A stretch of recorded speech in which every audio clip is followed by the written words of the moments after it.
¿Me avisan para empezar? Ya.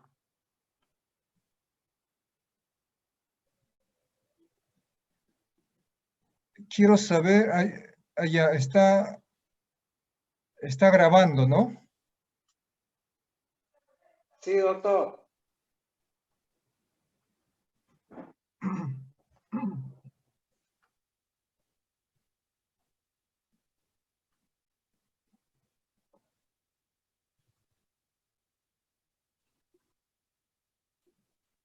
Ya es mediodía, doctor. Puede empezar. Ya, muy bien. Buenas tardes con todos. Vamos a empezar la clase teórica sobre epístasis. El contenido de la clase va a ser breve sobre conceptos, concepto de epístasis, etiología, origen, anatomía, fisiología y la clínica.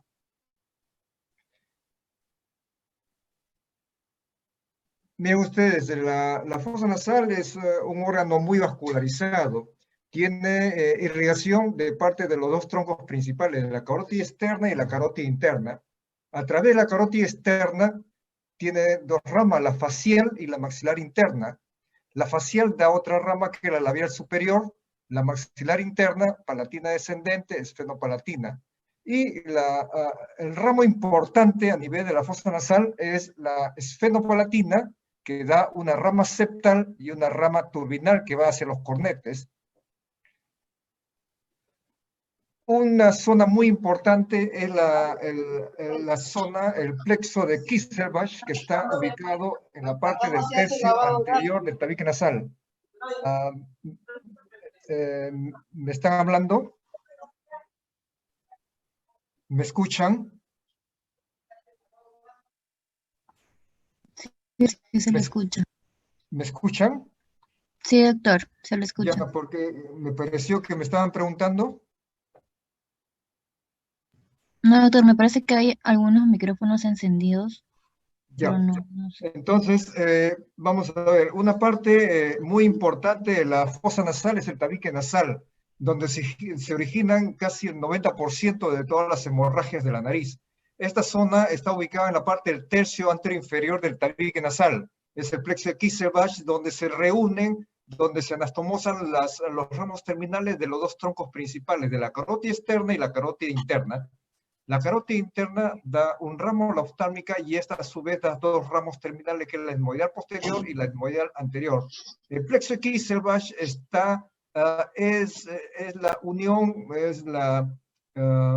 es el plexo donde se conforma el ramo terminal de la carótida interna con los ramos terminales de la rama del labial superior, la septal. Acá van a ver ustedes la parte interna del tabique nasal, los ramos que van a darle la vascularización a nivel del tabique nasal. Esta parte, en la parte antero-inferior del tabique nasal, es donde es la zona que se denomina plexo de Kisselbach. Esta es la parte lateral, donde va a dar vascularización la parte interna de la fosa nasal a través de las arterias etmoidales posteriores. Acá tenemos la parte interna de la fosa nasal izquierda, viene a ser la parte lateral externa de la fosa nasal izquierda. Acá se le ha retirado el tabique nasal y se observa en esta parte lateral los cornetes, inferior, cornete medio, cornete superior. Debajo del cornete medio hay un espacio que se denomina meato inferior. Debajo del cornete medio, el espacio se denomina meato medio. Y por encima del cornete medio se denomina meato superior. Vean ustedes acá los ramos. Los ramos a nivel posterior se observa el ramo terminal, la arteria esfenopalatina. Un tronco muy importante porque la mayoría de las hemorragias a nivel de la región posterior o hemorragias o epístasis posterior se originan en esta zona. Y también hay una zona muy importante que está por debajo de la cola del cornete inferior, que es el plexo de Woodruff. Se escribe W-O-O-D-R-O-G, o otra literatura se escribe como W-U-D-R-U-G. plexo de Woodruff también es importante. Muchas veces sangran y hay que realizar un taponamiento o colocar una esponja hemostática a lo largo del piso de la fosa nasal. Tenemos también sangrado importante. Casi la mayor parte de los sangrados se originan a nivel del tercio anteroinferior del tabique nasal. Acá tenemos el tabique nasal, no se observan los cornetes. Tenemos acá los ramos terminales de los dos troncos principales donde se anastomosan a este nivel. Y también originan la mayor parte de las hemorragias. Son las hemorragias anteriores o epístasis anteriores de la fosa nasal. La hemorragia se origina, la epístasis viene a ser la hemorragia que se origina a nivel de las fosas nasales. Pueden ser las hemorragias muy benignos o sumamente graves que puedan atentar con la vida del paciente. ¿Por qué ocurre la epístasis? La epístasis ocurre porque es un órgano muy vascularizado, porque requiere tiene excesiva cantidad de requerimiento de humidificación. Los vasos sanguíneos corren justo por debajo de la mucosa, por eso un traumatismo muy leve puede producirle una hemorragia bastante profusa. Hay abundante anastomosis de cavidades arteriales y venosos. El flujo sanguíneo depende de los ramos terminales de la carótida interna y carótida externa. Las causas de las epístasis. Tenemos los factores locales, las que se originan a nivel de la nariz. Tenemos las causas vasculares, infecciosas, inflamatorias, como la gripe, las enfermedades eruptivas, las neumonías, la tifoidea. Las de causas traumáticas, tenemos las más comunes, que vienen a ser aproximadamente el 90%, 95% de los casos, que son las más benignas. Las otras causas de epístasis viene a ser la de causa iatrogénica. Puede ser después de un procedimiento quirúrgico, una operación de tabique, una reducción de fractura nasal, un caso de infiltración de anestésicos, pueden producir una epístasis. Las de causas malignas, como las neoplasias, las causas de la formación de costras, por ejemplo, la desecación, la atrofia de mucosa, los cuerpos extraños. Las causas de epístasis, de causas infecciosas, tenemos la rinitis, sinusitis, que produce una hiperemia difusa en las mucosas. ¿Me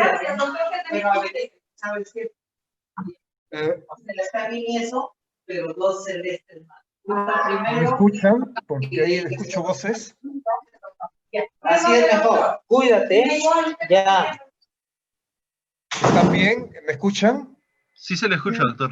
Sí, sí, Hay alguien más que Hay está un con el micrófono fondo prendido. parece que me están preguntando. No, No. ¿no? El doctor Aguilera me parece que tiene su micrófono prendido, doctor. Muy bien. Entonces, las causas inflamatorias y de infecciones, tenemos la rinitis, sinusitis. Tenemos esta sinusitis y rinitis produce hiperemia difusa de las mucosas.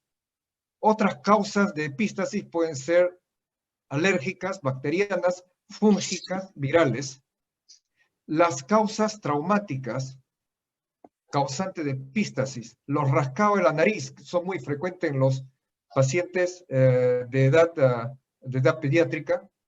Tenemos pacientes que se suenan demasiado fuerte la nariz, las fracturas nasales, la intubación nasal, ya sea nasogástrica o nasotraqueal,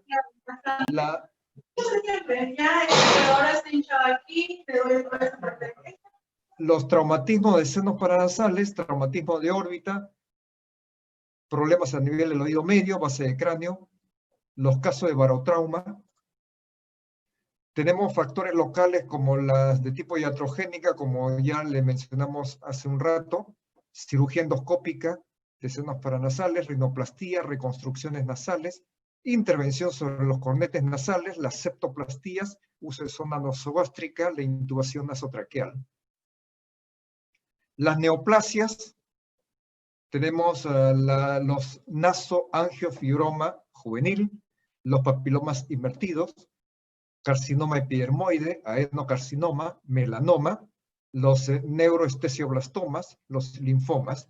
El angiofibroma juvenil no se considera una neoplasia maligna, es un tumor de tipo benigno, pero su comportamiento es maligno porque invade estructuras y produce lesiones, produciendo una hemorragia tremenda. Es un tumor sumamente vascularizado. Otras causas, la formación de costra, por ejemplo, aire frío, aire seco, oxígeno nasal, anormalidades anatómicas, una desviación de tabique, un espolón a nivel de cartílago, la atrofia de nariz, la atrofia de la mucosa de la nariz por uso de gotas nasales, por uso de corticoides intranasales por los casos de alergias. Los otros casos tenemos los cuerpos extraños a nivel de las fosas nasales que pueden producir una rinolitiasis cuando no se estirpa a tiempo y se deja durante muchos años. Los parásitos intranasales, las perforaciones de tabique nasal, uso de cocaína, spray nasal, enfermedades granulomatosas. Los factores sistémicos, tenemos las causas vasculares, la trombocitopenia por disminución de las plaquetas, las trombocitopenias, por ejemplo, la trombocitopatía como la enfermedad de von Willebrand, la de causa hormonal, la menstruación, la pubertad, el embarazo, la de causas inflamatorias infecciosas. Tenemos causas también sistémicas, la tuberculosis, sífilis, granulomatosis de Wegener, periarteritis nodosa, el lupus eritematoso sistémico. Tenemos coagulopatías, disfunción plaquetaria como las enfermedades sistémicas, la uremia, las drogas como el uso de cumarinas, los antiinflamatorios no esteroideos, la deficiencia de los factores de coagulación, tenemos la hemofilia, enfermedad de von Willebrand, insuficiencia hepática como la cirrosis, las neoplasias hematológicas. Los factores vasculares, la arteriosclerosis, estenosis mitral, coartación de aorta, insuficiencia cardíaca congénita, hipertensión arterial. Considerar siempre la etiología y la edad del paciente. Si es un niño, la causa de la epístasis puede ser introducción o un cuerpo extraño durante mucho tiempo. Los niños que tienen el mal hábito muy frecuentemente y meterse el dedo, la uña o pincharse las fosas nasales con cualquier tipo de producto. En los adultos, la mayor parte de los sangrados de nariz son generalmente de tipo traumático. A veces, al no saber la causa y después de agotar los exámenes y todos los exámenes radiológicos, muchas veces no hallamos la causa. Muchas veces hay un tumor demasiado pequeño escondido dentro de las fosas nasales o alrededor de las fosas nasales a nivel de senos paranasales y no podemos hallar la causa y lo tildamos de idiopáticos. En los adolescentes y adultos jóvenes siempre hay que pensar que haya un tumor, como un nasofibroma u otro tumor de tipo maligno. En los ancianos o en los pacientes mayores siempre hay que descartar que tenga un cuadro de tipo hipertensivo, aunque la literatura dice que la hipertensión puede no ser causa de una epístasis en los pacientes mayores, pero siempre hay que pensar que los pacientes mayores tienen las arterias completamente endurecidas o las arterias completamente obstruidas y muy débiles que pueden producir ante un cuadro de hipertensión una ruptura. O puede ser que a medida que pasan los años haya algún tipo de malformación o dilatación de las arterias que están completamente débiles en su envoltura. Miren ustedes, los orígenes a nivel de la hemorragia anterior, casi el 90% de los casos, y siempre a este nivel, a nivel del área de Kisselbach, a nivel del tercio anteroinferior del tabique nasal. A nivel posterior, generalmente el sangrado es a nivel de la arteria esfenopalatina, en la parte lateral y posterior de la pared de la fosa nasal. Es de también difícil manejo. Y el sangrado a nivel superior generalmente es a nivel de las arterias etmoidales. Importante, un examen físico, miren ustedes, con una rinoscopía, con un espejo, con espéculo nasal para ver la parte interna de la fosa nasal, para ver la parte lateral interna y la parte del tabique nasal. El otro examen que nosotros hacemos es con un espejo laringio. Es un espejo similar a las que usan los odontólogos, pero mucho más pequeño. Más pequeño el espejo, pero más largo para poder realizar este examen. Acá este examen que ven ustedes acá se denomina rinoscopía posterior, para ver la región de la coana, la región del cabo. Ahora con los aparatos ya más sofisticados desde hace algunos años, ya estamos usando los endoscopios o los nasofibroscopios para examinar a estos pacientes. Acá vemos, el doctor está haciendo un examen de nasofibroscopía, de endoscopía de nariz, para operar a un paciente que tiene un cuadro de sinusitis crónica. Vean ustedes acá, a nivel del meato medio, la secreción purulenta que sale a nivel del meato medio. A nivel del meato medio se localizan los orificios de drenaje de los senos paranasales anteriores, que vienen a ser el seno frontal, los semoidales anteriores y el seno maxilar. Acá es importante un paciente. Este paciente fue un caso en el cual tenía secreción sanguinolenta a nivel de senos paranasales. Viene a la consulta porque presentaba sangrado de nariz, le hicimos el examen de las fosas nasales y no había absolutamente nada, no había eritema, no había edema, no había sangrado activo en la fosa nasal, ni en la parte del tabique nasal, ni en la pared lateral de las fosas nasales. Se le realizó una tomografía y miren ustedes, tiene un nivel líquido en ambas fosas nasales. Entonces, hicimos el diagnóstico de probable sinusitis, hicimos una punción y resulta que esta punción fue negativa a secreción purulenta y tenía secreción sanguinolenta. Era un paciente que sangraba cada cierto tiempo, pero no en cantidades bastante profusas, sino era un sangrado que venía y desaparecía, venía y desaparecía. Le hicimos todos los exámenes de laboratorio completamente negativo, control de coagulación, no tenía antecedentes de enfermedades como el factor 9, nada, todo era normal. Entonces mandamos a hematología y en hematología le realizan de nuevo todo el examen completo y se realiza el examen en un hospital de seguro y resultó que este paciente tenía una enfermedad de von Willebrand. Ya queda en manos del hematólogo hacer el tratamiento médico. ¿Por qué decimos que la hemorragia es anterior y la epístasis es posterior? La epístasis anterior se diferencia de la posterior porque casi el origen de las hemorragias a nivel anterior es todo por delante del ostium del seno maxilar, que es generalmente mucho más frecuente, es menos severo, se ve más en los jóvenes. Y las hemorragias posteriores generalmente se observa en pacientes adultos, generalmente a nivel del plexo de Woodruff, cerca de la parte posterior del cornete inferior, la parte posterior e inferior del cornete inferior. Es de mayor gravedad. Este es el caso de hoy día, en la cual ustedes discutieron, caso clínico.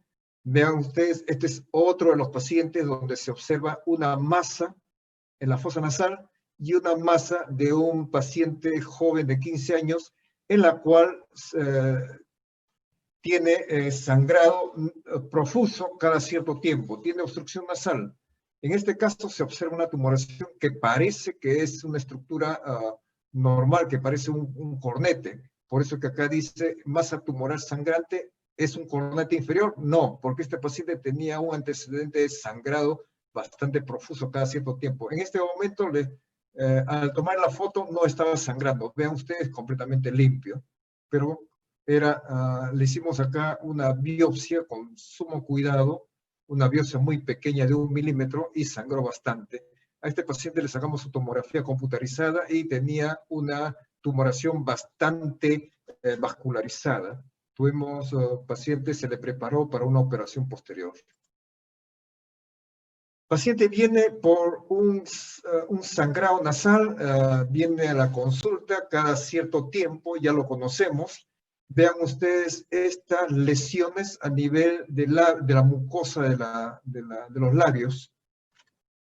Lesiones puntiformes en los labios, en la boca. Además,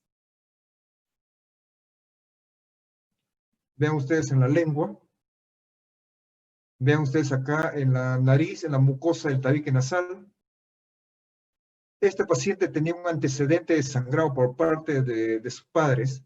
Tenía una telangiectasia hemorrágica hereditaria conocida como Rendu-Osler-Weber. Se transmite de cualquiera de sus progenitores a hijos de cualquier sexo.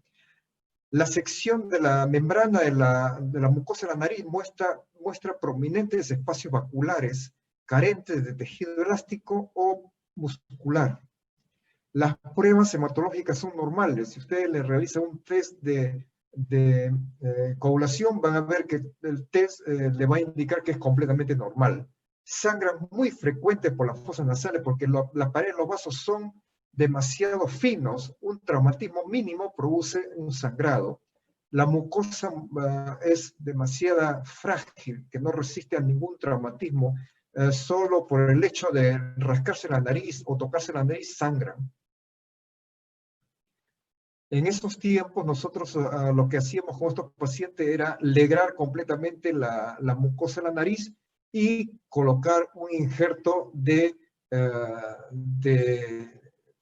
piel del abdomen para colocarlo sobre la superficie legrada del tabique nasal. Pero ¿qué pasa con esta enfermedad? No solamente sangran en la nariz. Aparte, ¿por qué no sangran en la mucosa de la boca? Porque la estructura de la boca es un epitelio poliestratificado que es mucho más grueso que las fosas nasales. En estos pacientes en la cual tienen antecedentes de sangrado por parte de los padres y aparte del examen físico se observa el sangrado nasal, el punteo hemorrágico, las telangiectasias en los pulpejos de los dedos, a veces a nivel de la piel de la cara, pero estas pequeñas telangiectasias nos hace pensar de que necesita un examen mucho más profundo. Inclusive hay que realizar las respectivas interconsultas al neurocirujano, al neurólogo, para ver si no hay hemorragias a nivel de las paredes del cerebro. Hay que hacerle una consulta con gastroenterología para que le hagan una endoscopía digestiva, porque en cualquier momento el paciente puede presentar sangrado por boca, un sangrado, una hematemesis, ¿no? Por una ruptura de algunas telangiectasias grandes, o presentar melena por eliminación de sangre a través de las heces. Aparte, realizar también una consulta con el nefrólogo y el urólogo por las malformaciones que pueden producirse a nivel de las vías urinarias o de los órganos como el riñón para evitar futuras hemorragias que no lo haya detectado antes. Miren ustedes las epístasis post-golpe. Vean ustedes una nariz completamente hundida por golpe directo, ya sea por agresiones físicas o por accidente o por caídas. Vean ustedes esta nariz, el tercio superior de la pirámide nasal, toda esta parte es la pirámide nasal, el tercio superior es óseo y los 2 tercios inferiores es cartilaginoso, tiene un sostén cartilaginoso. El tercio superior óseo lo conforman los 2 huesos propios de la nariz y la apófisis ascendente del maxilar superior. Estos 2 tercios inferiores tienen un esqueleto cartilaginoso. El tercio medio este tercio medio de la pirámide nasal está soportado por cartílago triangular o cartílago lateral superior. Y el tercio inferior tiene un armazón cartilaginoso formado por cartílago lateral inferior en forma de herraduras. Miren ustedes, este paciente no está sangrando porque ya se lavó la cara, ya se realizó la limpieza, pero aparentemente no ha sido una epístasis muy severa. Pero hay pacientes que tienen fracturas de nariz que produce una hemorragia tremenda ¿cómo se puede decir? Por desgarro de la arteria esmoidales en la parte lateral del interior de las fosas nasales. Acá se observa otra paciente, vean ustedes, tiene la pirámide nasal lateralizada hacia la región derecha, tiene un hundimiento, probablemente por algún objeto, un objeto pequeño contra el tercio superior de la pirámide nasal. Vean ustedes, acá está sangrando después de haberse lavado la cara, después de haberse soplado la nariz, le introducimos un pedazo de algodón con adrenalina, o puede ser adrenalina mezclada con un poco de agua destilada y completamente exprimida para evitar que la paciente absorba mucha más cantidad de adrenalina y produzca un aumento de la presión arterial. Ustedes saben que la mucosa de las fosas nasales y la mucosa de la boca absorben muy rápidamente los productos químicos. Por eso que muchas veces un paciente que tiene una hipertensión arterial, lo que se hace es partir o moler una pastilla de captopril, colocarlo sublingual para que actúe lo más rápido posible. Igualmente algunas pastillas que se usan para bajar la presión, o como el uso de la nitroglicerina por parte de los cardiólogos para los tratamientos cardíacos. Vean ustedes otro paciente que tiene una fractura de nariz. Siempre hay que mirar el reflejo de luz hacia dónde va. Vean ustedes, el reflejo de luz va hacia el lado derecho. Esto significa que la nariz está lateralizada hacia el lado derecho. Acá se ve una tumefacción que se observa aparentemente el hueso lateralizado. Acá no hay que hacer ningún tipo de procedimiento hasta no desaparecer con los días el edema y la inflamación. Como está demasiado inflamado, muchas veces no se puede ver hacia qué lado está desplazado el hueso. Muchas veces hay que esperar unos días, 4 o 5 días, para realizar cualquier procedimiento de levantar este hueso hundido o tratar de regresar a su normal posición antes del golpe. Por eso que los pacientes, antes de cualquier tipo de procedimiento, hay que preguntarles si anteriormente tenía su nariz lateralizada hacia un lado. Muchas veces el paciente tiene un problema de lesión a nivel solamente de piel, pero muchas veces cuando colocamos el mango de bisturí por debajo del hueso para poder desplazar este hueso hacia la parte externa y la parte superior, es imposible porque está completamente dura. Por eso es muy importante, si el paciente dude si tenía o no la nariz desviada hacia un costado, mejor sacarle una tomografía de macizo facial. Si es que el paciente va a hacer algún tipo de denuncia. Para estos casos, generalmente, derivar siempre al especialista. Las perforaciones de tabique. Es un paciente internado en una sala de medicina y viene a la consulta otorrino. Vean ustedes acá una perforación de tabique nasal. Aparentemente no tiene costras, ya está un poco más limpio. Estas perforaciones siempre se acumulan costras, y como las costras bastante fastidian la respiración del paciente, entonces el mismo paciente se rasca o trata de quitarse las costras produciendo hemorragias. A medida que va quitando las costras, va sangrando y va aumentando mucho más el diámetro de esta perforación. Las perforaciones de tabique pueden ser por irritaciones, los pacientes que aspiran cocaína, heroína, pacientes que trabajan en un lugar con mucha cantidad de polvo, cemento, en aquellas industrias de vidrios, pacientes que usan en forma crónica los descongestivos nasales, como la nafasolina, la oximetazolina, pacientes que están usando para los problemas alérgicos los corticoides intranasales en forma de spray para los problemas alérgicos, ya sea anteriormente se usaban la dexametasona, la triamcinolona, y en forma de spray durante mucho tiempo. Los sprays generalmente se usan durante mucho tiempo. Puede ser que usen durante 1 año, 2 años.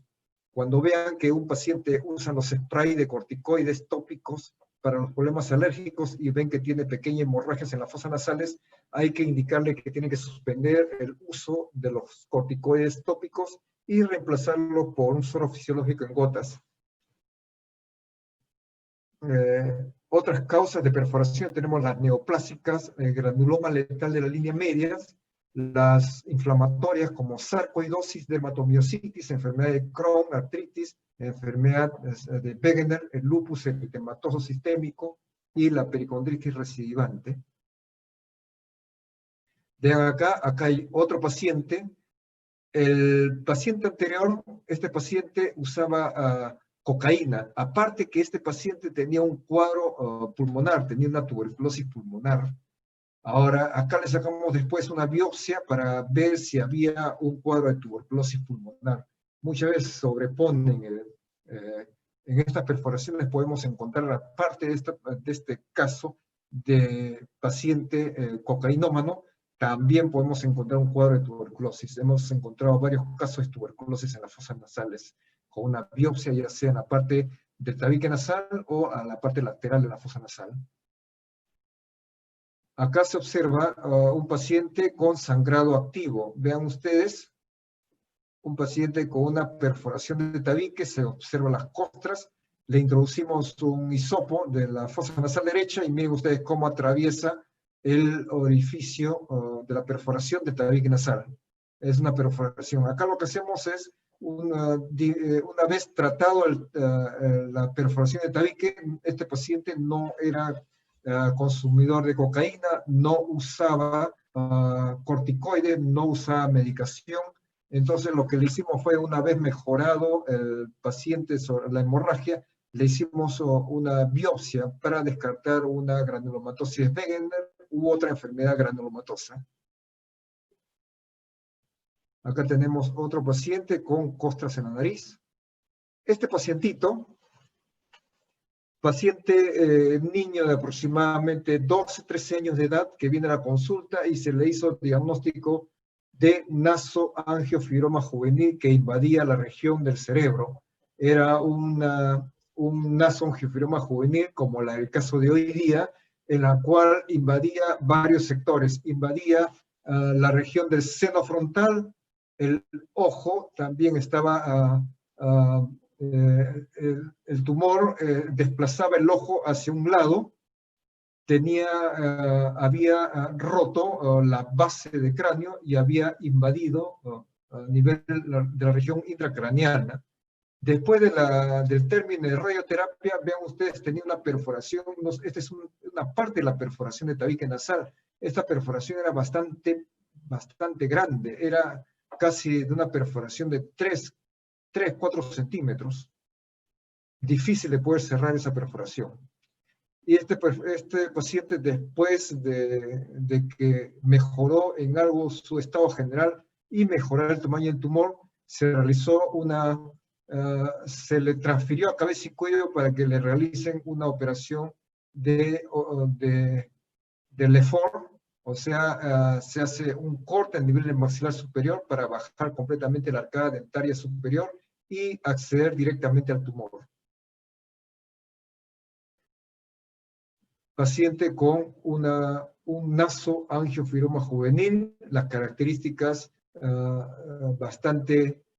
se observa, aparte de tener hemorragias nasales, de tener obstrucción nasal. Estas hemorragias nasales son bastante profusas. Se observa que el tumor ha producido un abombamiento a nivel del paladar blando. Vean ustedes acá, obstruye casi completamente la parte de la orofaringe.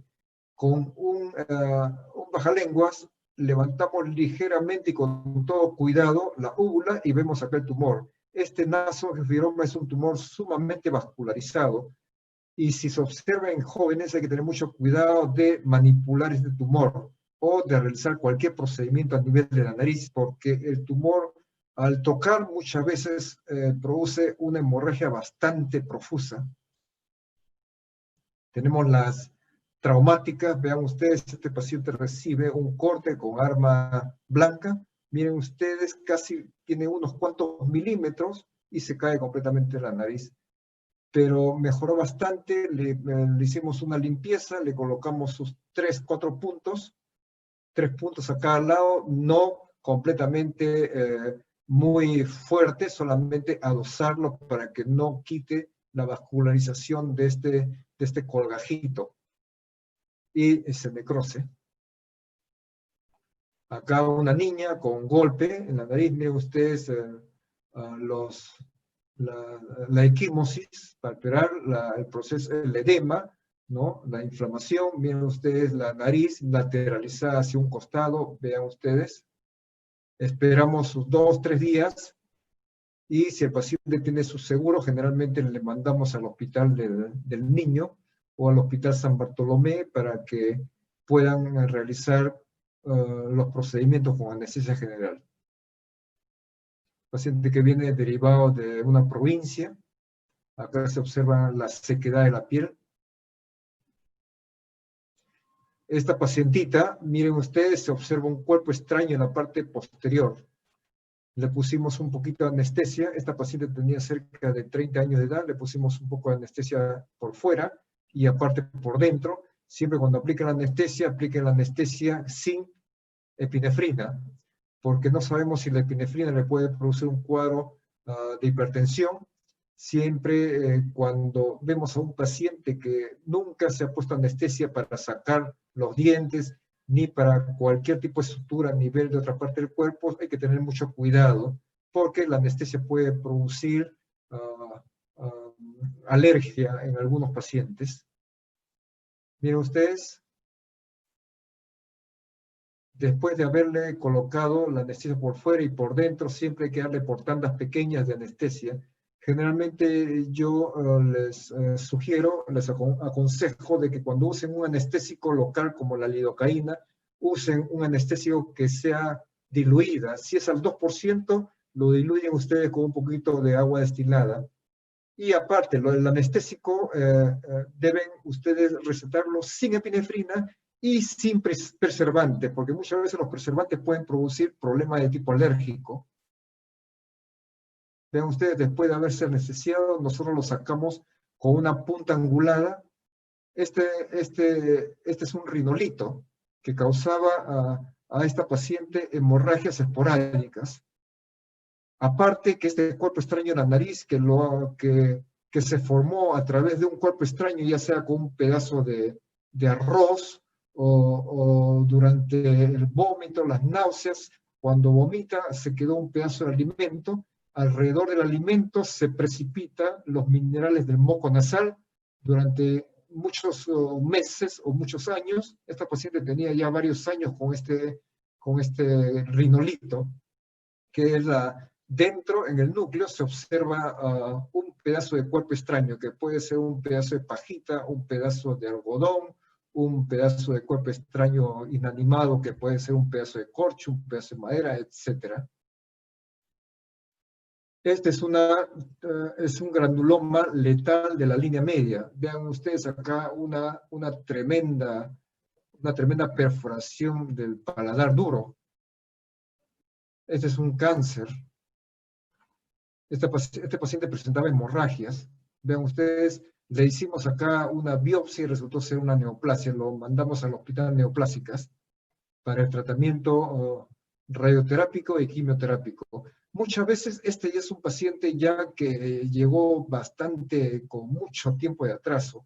A veces estas granulomas letal de la línea media generalmente empiezan con un eritema bastante pronunciado a nivel del paladar blando y a nivel del paladar duro. Muchas veces se observa como si fuera una inflamación aguda de la garganta. Entonces, a medida que pasa el tiempo, va haciéndose un agujero pequeño y a medida que transcurren las semanas, va produciendo una perforación de paladar más amplia. Vean ustedes acá los traumatismos faciales. Probablemente esta paciente, mujer, ha tenido un absceso del tabique nasal o absceso a este nivel. Y miren ustedes los problemas que ha producido. Una reabsorción completa de los cartílagos y el hueso.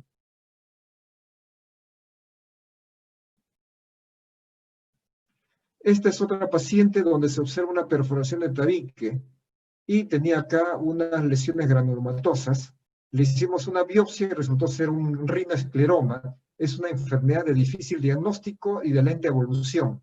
Predomina más en el sexo femenino. Hay una rinorrea fétida, maloliente. Da la impresión de esa rinorrea fétida como que si hubiera tenido un cuerpo extraño o algún otro, o alguna enfermedad como una neoplasia. Muchas veces las neoplasias en la nariz se infectan por gérmenes produciendo una rinorrea fétida. La radiografía de senos paranasales se observaba velamiento. Es producida por la Klebsiella rhinoescleromatis. Es un gran negativo que no es móvil. En la histopatología, infiltrados celulares que contienen células plasmáticas y derivados de macrófagos, llamadas células Miculix. Anteriormente a esta paciente la vimos hace más de 25 años atrás. Le dimos tratamiento con streptomicina, con rifampicina y con tetraciclinas. Actualmente ya cuando presenta un cuadro de rinoescleroma o escleroma nasal, nosotros le damos la ciprofloxacina por varias semanas. Cuerpos extraños también causa de epístasis. Acá tenemos un paciente que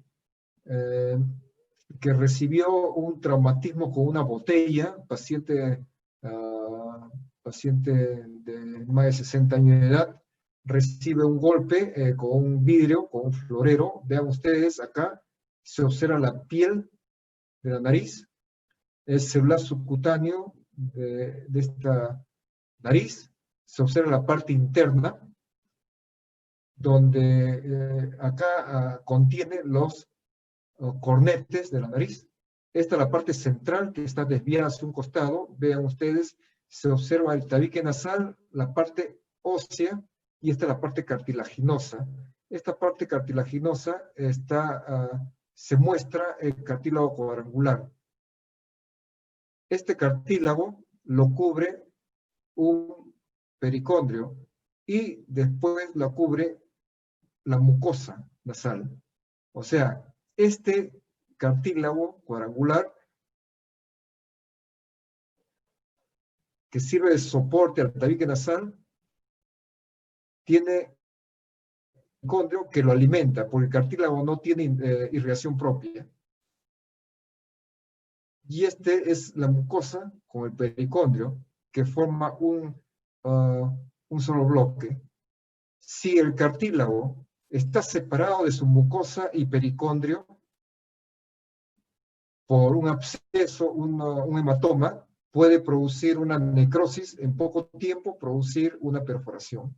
En este caso lo que le hicimos, acá se observa, miren ustedes acá, el pedazo de tabique nasal y esta es la pared lateral. No, este es el tabique nasal y esta es la pared de la fosa nasal. Lo que le hicimos fue, acá también está desgarrado,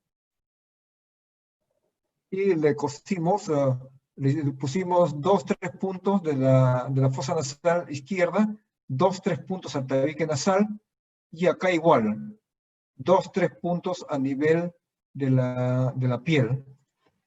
Y le colocamos acá el hueso que estaba lateralizado, lo acomodamos y le pusimos después los tapones nasales con antibióticos. Como es un órgano muy vascularizado, muy rápidamente mejora esta cicatrización. Paciente que tiene fractura de nariz con sangrado de nariz. Hay una fractura de nariz que no presenta sangrado después de varios días. No se observa aparentemente desplazamiento porque esta luz se encuentra en la parte central. Aparentemente no se observa hundimiento.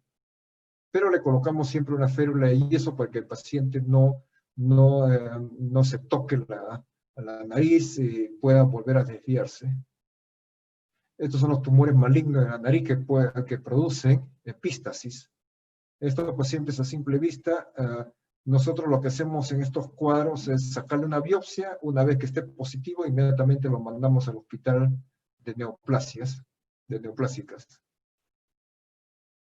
Otro tumor nasal, vean ustedes cómo invade la nariz, invade zonas adyacentes, Vean ustedes produciendo lesiones a nivel de los dientes, produciendo que los dientes se caigan. Otra tumoración. Acá son los tumores benignos, que también pueden producir hemorragias nasales.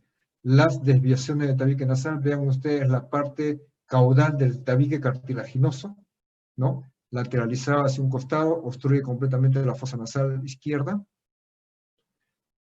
¿Qué hacer cuando viene un paciente con sangrado de nariz? Primero hay que ver si el sangrado es severo o no es severo. Si el paciente tiene un sangrado de nariz severo, inmediatamente tienen que tener una vía permeable para pasar sangre o plasma o líquidos expansores.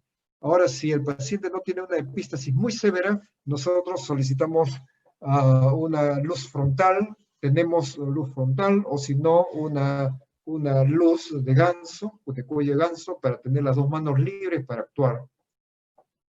Si el paciente presenta coágulos, decirle al paciente que se lave la cara y se sople completamente las dos fosas nasales. Si hay agua fría, usar agua fría para colocar en forma de compresas y decirle al paciente que se presione con sus dos dedos las dos fosas nasales. Una vez hecho la limpieza de la cara y soplar completamente la fosa nasal, decirle al paciente que use sus dos dedos, el pulgar y el índice, para presionar ambas fosas nasales durante 5 a 20 minutos. Ahora, si en el lapso de 10-15 minutos deja de sangrar, suficiente, no hacer más compresión. Pero si el paciente persiste el sangrado, hacer la compresión durante más de 20 minutos. Ahora, durante ese lapso hay que preguntar si el paciente ha estado tomando algún tipo de medicamentos. Muchas veces hay pacientes que están tomando, por ejemplo, antiinflamatorios no esteroideos como ibuprofeno, ácido acetilsalicílico, o están usando gotas nasales durante mucho tiempo. Las gotas nasales se deben usar aproximadamente durante 5 a 6 días, las gotas vasoconstrictoras. No usar mucho más de esa cantidad de días porque puede producir una rinitis de tipo medicamentosa. Ahora, si el paciente está usando para su alergia también los sprays de corticoides tópicos, también hay que decirle que tiene que suspender los corticoides tópicos durante un par de semanas y después volver a usar. Paciente que después de la compresión sigue sangrando, hay que usar un vasoconstrictor como la oximetazolina. Si no tiene la oximetazolina a la mano, usar adrenalina. Usar unos pequeños algodoncitos en tiras, empaparlo con adrenalina y escurrir la adrenalina para evitar la absorción de adrenalina y producir problemas de hipertensión. Esperar unos minutos y retirarlo. Si el paciente ya no sangra, es suficiente. No es necesario más procedimiento. Solamente enseñarle y darle educación a los pacientes, si es que ha sido un caso muy esporádico de sangrado, ¿no? Decirle que no hurgue la nariz, porque puede producir más hemorragia. Decirle al paciente que deje de tomar los antiinflamatorios, dejar de tomar el alcohol. Es un paciente adulto en la cual está usando algún tipo de, entre comillas, medicamentos naturales, como el ajo, ¿no? Hay personas adultas que usan ajos en cápsulas, que toman 3 gramos, 2 gramos de ajo durante mucho tiempo. Hay que tener cuidado porque el ajo también contribuye al sangrado de nariz. Hay pacientes que usan vitaminas y esas vitaminas tienen ginkgo biloba o tienen, ginseng. Entonces, esos pacientes que usan vitaminas que tienen ginseng por mucho tiempo, también decirles que suspendan esos tipos de vitaminas o esos tipos de mezclas. Hay pacientes que usan también el ginkgo biloba, que viene a ser el mejorador de la memoria, que viene a ser un vasodilatador, usan los pacientes para mejorar la memoria y los compran en forma libre en la farmacia. Vienen de 30 miligramos, 60 miligramos, 120 miligramos y lo toman por mucho tiempo.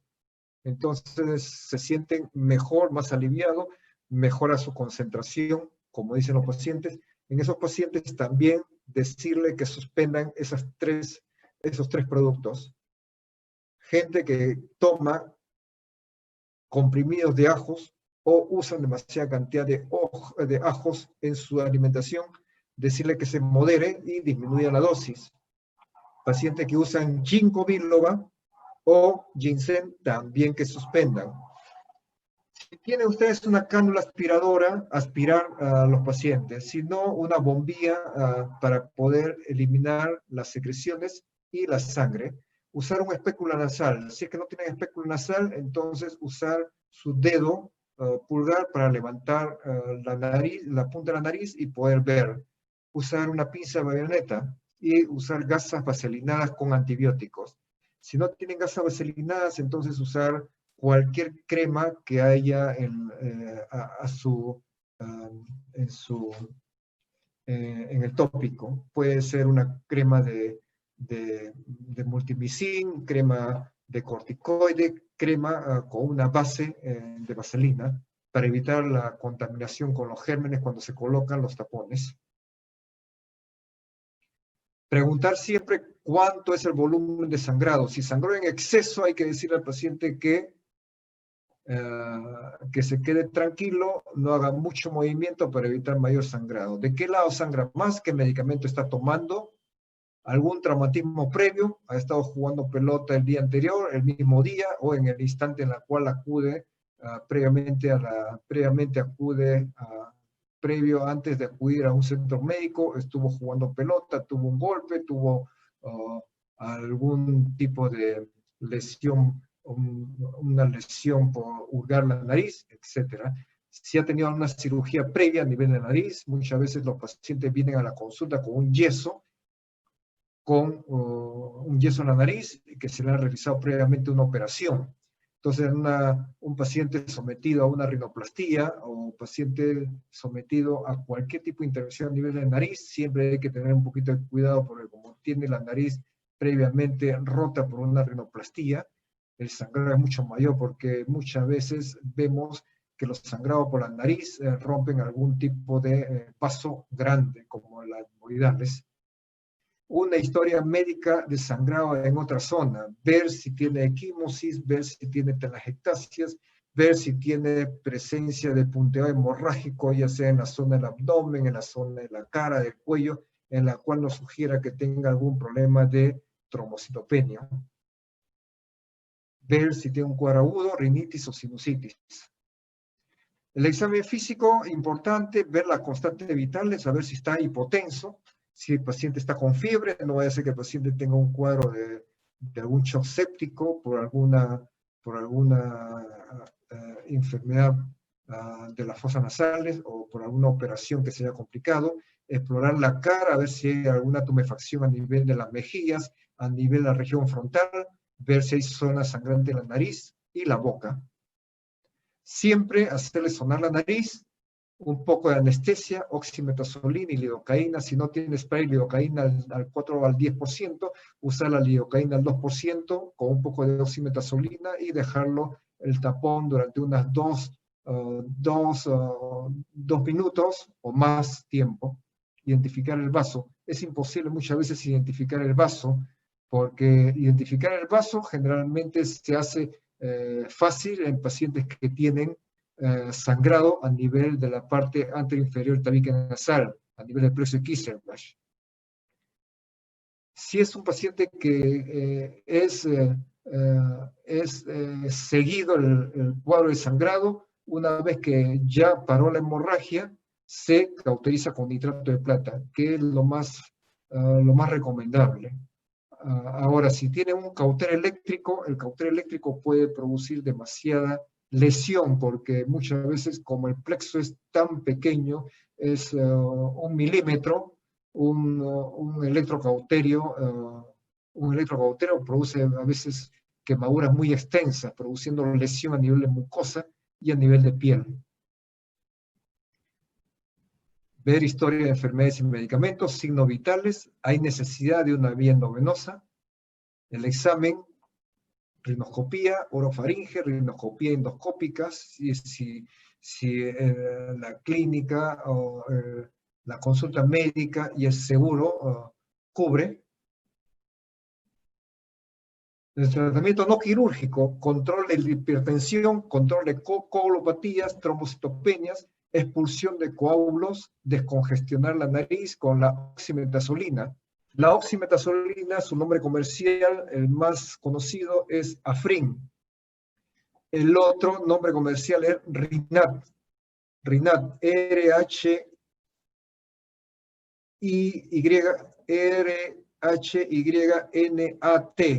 Rinat. Otro es el Rinatán, R-Y-N-A-T-A-N, Rinatán en gotas. Se usa en un pedazo de algodón, una mechita de algodón pequeña, se coloca unas gotas en la mecha, se exprime para eliminar el exceso y se coloca en la fosa nasal que está sangrando, a lo largo del piso de la fosa nasal y también a lo largo de la región superior.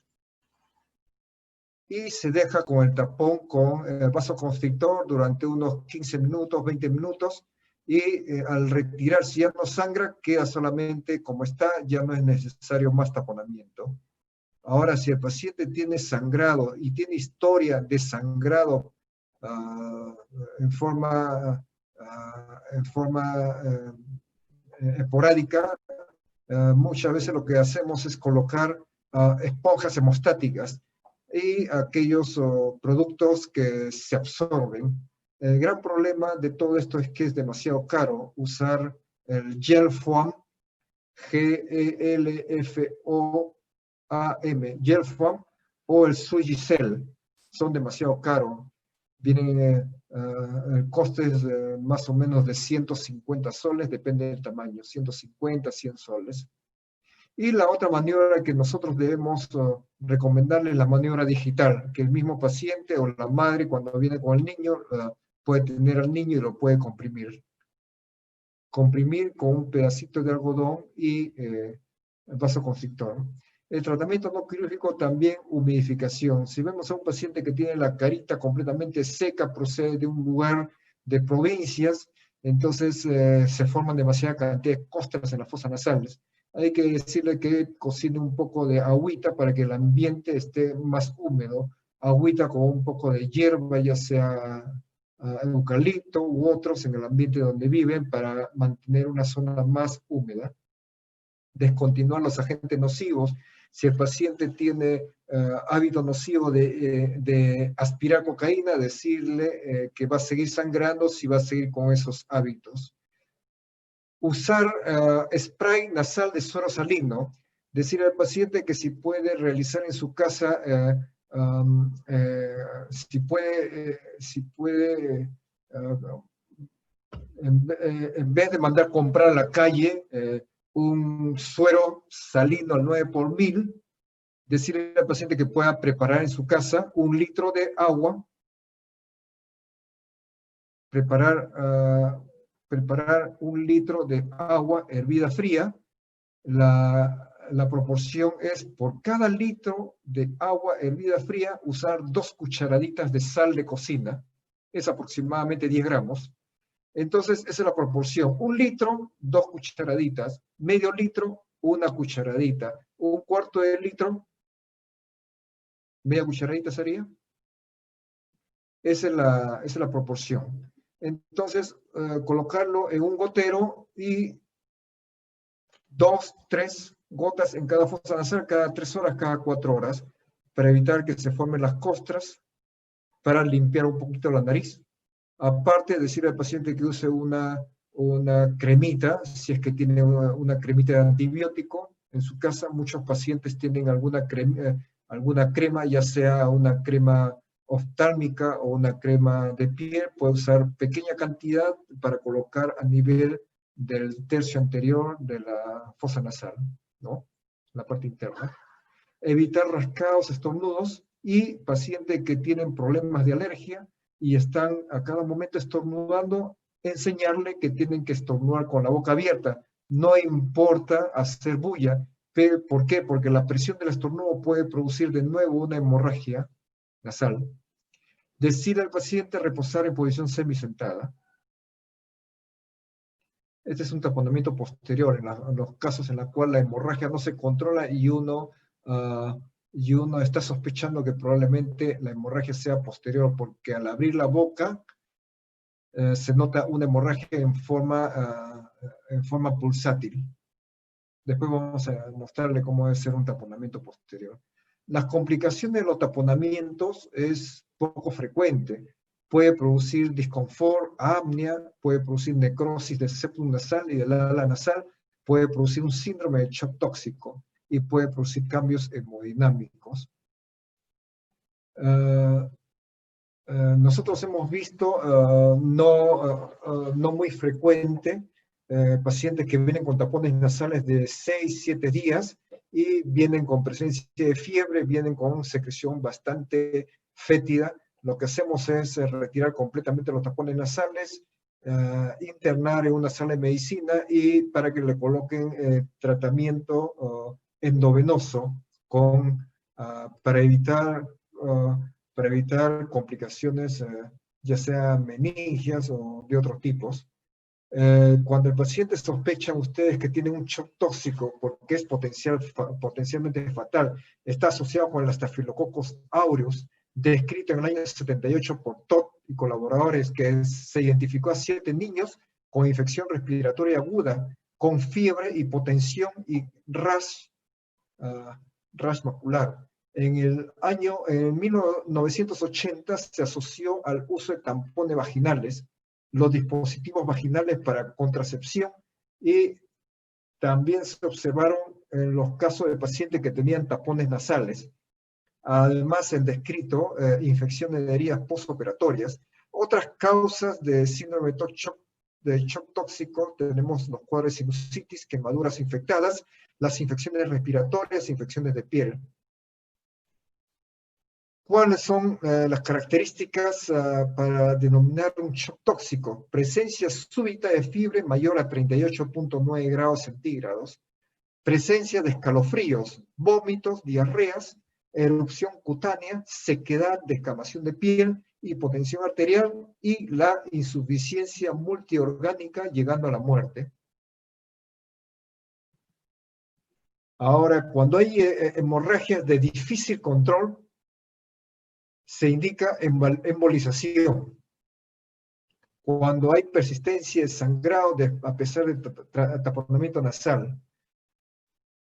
Ahora, cuando hay plaquetopenia y la hematocritis menor de 38 y sigue en descenso.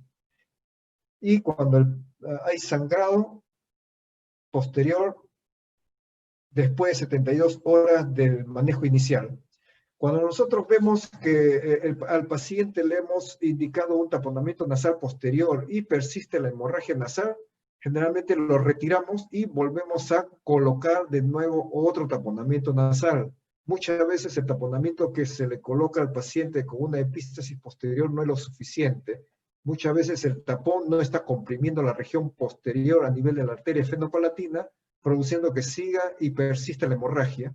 Entonces lo que hacemos es una revisión, le retiramos completamente el tapón posterior y le volvemos a colocar otro tapón posterior un poco más de mayor tamaño, ¿no? Muchas veces vienen los pacientes con taponamiento, no con taponamiento posterior, sino con una sonda de Foley y el globo está completamente sin líquido, está completamente desinflado. La embolización, generalmente en el hospital donde yo trabajo no hacemos la embolización porque no tenemos nosotros el aparato, pero casi la mayor parte de veces, casi los taponamientos anteriores han tenido éxito, igualmente que los tapones posteriores. Ahora, si las hemorragias son producidas por un problema de trombocitopenia, nosotros no recomendamos realizar taponamiento con gasas. En esos cuadros, muchas veces lo que se le indica al paciente es usar gelatina hemostática como el Gelfoam o usar el Surgicel, que no produce daños a nivel de mucosa nasal. Y la colocación es mucho más fácil. No es dable hacer un taponamiento anteroposterior ni taponamiento anterior con gasas. Ahora, el tratamiento para estos cuadros hematológicos, el cuadro es reponer plaquetas y otros o plasma fresca para evitar que el paciente siga sangrando. La embolización tiene efectividad cuando hay un sangrado a pesar de haber realizado ligadura quirúrgica. Cuando el sitio de sangrado es difícil de acceder quirúrgicamente y cuando el paciente tiene comorbilidades de una anestesia. Bueno, muy esporádicamente se realiza la ligadura de la arteria maxilar interna, ¿no? También ligadura del maxilar de la etmoidal anterior. Muchas veces cuando se realiza una cirugía endoscópica de senos paranasales para tratar las sinusitis crónica, muchas veces no podemos determinar si tal estructura es la etmoidal anterior. Por eso es que hay que tener mucho cuidado durante una cirugía. Esporádicamente puede cortarse produciendo hemorragia tremenda. Entonces, en el mismo momento de la operación se realiza la cauterización, ya sea por pinzas de cauterización bipolares. Bien, ustedes acá tenemos la columela, acá tenemos el tabique nasal y se observa una varice del tabique. Vean ustedes, está dilatado. En este lugar es el plexo de Kieselbach, o este plexo de Kieselbach viene a ser la confluencia en los ramos terminales de los dos troncos principales, de la carótida externa y carótida interna. El lugar se denomina plexo del Liddell, L-I-T-T-L-E, este territorio. Acá si está acá sin sangrar, mejor es no tocarlo, colocar un pedacito de nitrato de plata. El nitrato de plata vienen en lápices, ustedes pueden sacar el lápiz del plástico que venden en la farmacia, no es caro, se puede colocar, lo pueden ustedes golpear en un papel platino o en su misma envoltura, teniendo cuidado de no cogerlo ustedes con sus dedos porque mancha completamente, lo mancha de color negro, y se puede colocar un pedazo sobre esta lesioncita y se cubre con un pedazo muy pequeño, menos de 1 milímetro, un pedazo que evite manchar la sección esta de piel, porque muchas veces pueden tener problemas con los pacientes. Este es otro joven de 16 años que tiene epístasis a repetición y una tumefacción a nivel de mejilla, 16 años. El diagnóstico fue un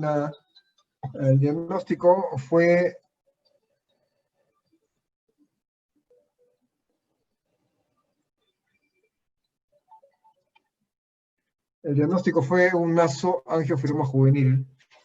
Este paciente lo operamos ya muchos años atrás. Le hicimos un Caldwell Look, le hicimos acá la extirpación del tumor a través de la nariz y a partir del seno maxilar. Este paciente, una tumefacción a nivel de la ventana nasal, acá se observa el sangrado a nivel del vestíbulo. Vestíbulo nasal es la parte interna de la nariz donde hay folículos pilosos.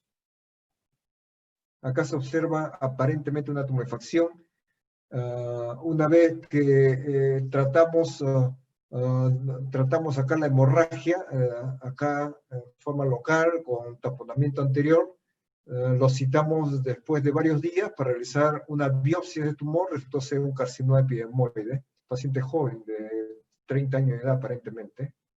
Este es un paciente que tenía una hipertensión arterial, venía con un sangrado tremendo a nivel de la fosa nasal derecha y a nivel de boca. Le colocamos sus vasoconstrictores, le colocamos su tapón anterior y persistía el sangrado. Le colocamos su captopril sublingual molido y bajó la presión, pero persistía la hemorragia. Entonces, le recomendamos un taponamiento anterior y posterior. Una vez que nosotros le colocamos esta sonda de Foley o cualquier sonda, le sacamos el extremo distal de esta sonda por la boca y después, bien ustedes, ya tenemos el tapón posterior completamente listo, es del tamaño un poquito, más o menos el tamaño de un pulgar. Está amarrado con 3 hilos gruesos, no son este es un hilo, usamos lino retorcido, pero como no hay lino retorcido, en este momento no había, le colocamos hilo, tenemos acá un rollo de hilo de zapatero para pespunte, usamos ese hilo ya previamente esterilizado en el pupinel. Vean ustedes acá, amarrado con 3, 4, 5 veces el nudo.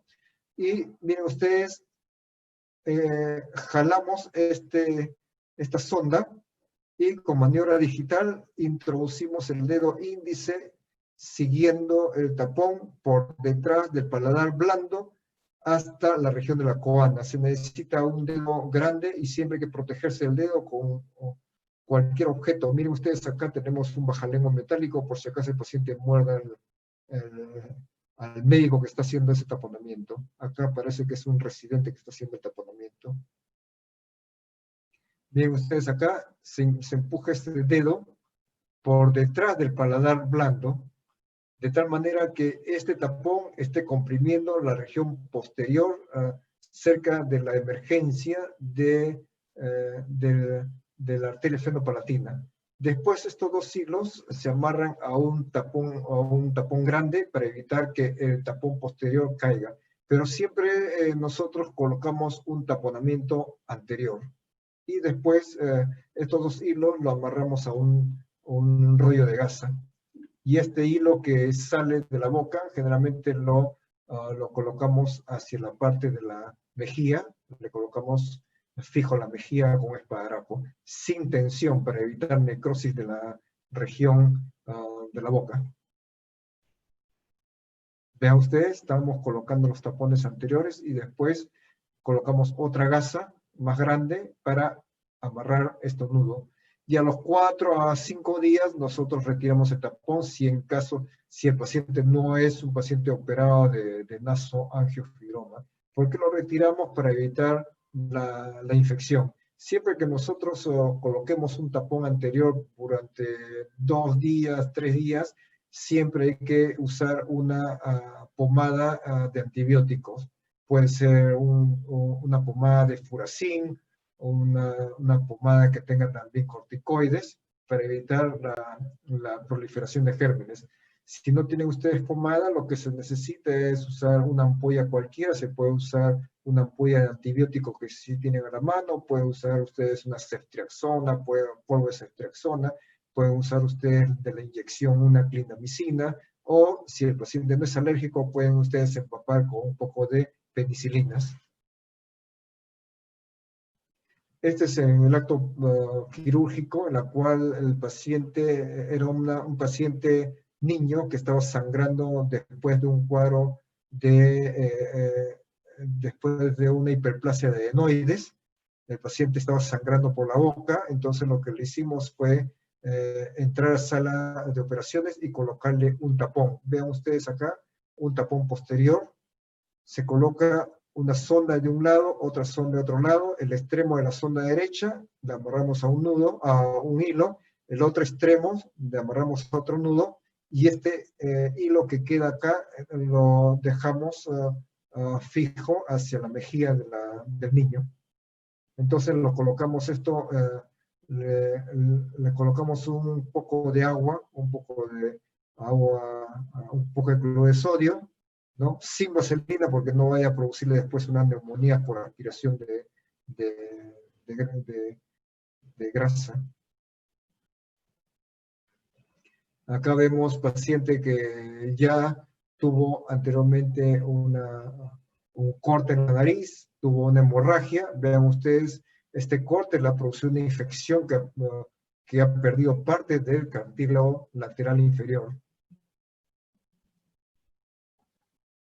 Las desviaciones de tabique provocan obstrucción, provocan infección, provocan cambios mucosos y problemas de tipo neurológicos.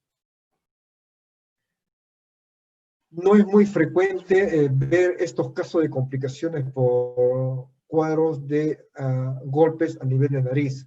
Este niño acudió a la consulta médica por un golpe, por un accidente de tránsito. Le hicimos su radiografía y no había, hace 6 días atrás, que vino con una equimosis, una hemorragia nasal. Se le hizo los respectivos análisis, todo era negativo. La radiografía de nariz, no había fractura de nariz, y encontramos que le dimos su tratamiento médico con un poco de analgésicos y reposo. Regresa después de 6 días en estas características. Vean ustedes, completamente abombado a la fosa nasal y en la pirámide nasal completamente abombado. Tenía fiebre y aparte, miren las fosas nasales completamente obstruidas. La mucosa y el pericondrio de cada fosa nasal se habían separado del tabique nasal. Lo había dejado el tabique completamente pegadito. Y estaba con secreción, era abombado completamente. Lo que le hicimos fue colocarle un poquito de anestésico y después le infiltramos un poco con lidocaína. Vean ustedes, punzamos este absceso de un lado y el otro lado. Vean la cantidad de sangre y la cantidad de secreción purulenta. Después de aspirar, le hicimos un corte de aproximadamente 5 milímetros en un lado y 5 milímetros al otro lado, y le colocamos no le colocamos un dren, le colocamos un tubo, esas scalp vein, le colocamos un tubo en el sitio de la incisión de cada lado. Entonces, y después le colocamos un taponamiento anterior de uno y otro lado. Se puede colocar un dedo de guante, pero hay pacientes en los cuales reaccionan muy mal al látex. Entonces, muchas veces prefiero colocar una sondita, un pedazo de sondita dentro de la cavidad del absceso para que drene. Y se le cita al día siguiente para retirar poco a poco los tapones nasales. Después del tercer día, miren ustedes, completamente libre la fosa nasal de un lado y la del otro lado. Ya no estaba abombado ya la pirámide nasal, la parte de los dos tercios superiores. Miren ustedes qué puede suceder en un paciente que tiene un cuadro de absceso o hematoma de tabique nasal. Produce reabsorción completa, ¿no?, del tabique nasal, produce necrosis del tabique nasal y produce problemas tremendos. Este paciente viene a la consulta porque su nariz está completamente caída. Es una absceso de tabique nasal, que viene a ser la presencia de secreción purulenta entre cartílago y su pericondrio con su mucosa. Estos abscesos de tabique se origina siempre después de un cuadro traumático, o puede ser también en forma espontánea, que se produce un hematoma del tabique. Y este hematoma, cuando no se drena, se infecta y puede producir un absceso. Estos abscesos pueden producir, como le digo, necrosis del cartílago. Como el cartílago no tiene una irrigación propia, el cartílago depende de su pericondrio. Entonces, al pasar muchos días, ya el cartílago cuadrangular ya se necrosó y tuvo problemas. Miren ustedes, este es un cuadro de reabsorción de cartílago producido por necrosis. Ahora, otro de los cuadros de complicaciones que puede suceder, un cuadro de absceso de tabique nasal, que puede llegar hasta una meningitis, una trombosis de seno cavernoso, que es mortal, ¿no? a algunos pacientes, un signo de aviso es la celulitis orbitaria, la celulitis de piel, ¿no? En la cual ya necesita tratamiento, un tratamiento hospitalizado, ¿no? Hospitalizado, un drenaje de las secreciones y tratamiento con cefalosporina. Muy bien, esto es más o menos todo lo que, todo el tema de hoy día. No sé